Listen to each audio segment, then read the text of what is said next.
I'd rather talk on a more general level rather than point fingers at Switzerland.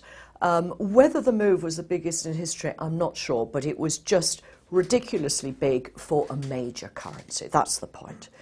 Now, it is a fantastic example of what happens when you try to control, compress free markets.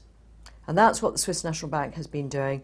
I don't blame them for trying, but basically in 2011, with the Arab Spring, way too many people were looking not for Swiss francs, but for an exit for all their dosh that was about to be confiscated if they weren't careful.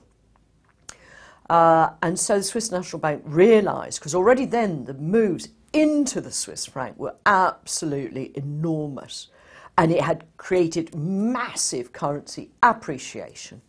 Then they tried to control it, and they did so at great cost for the next 4.5 years.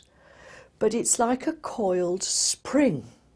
You can squash people's free will. You can squash people's options. You can absolutely, you put them ever, ever tighter.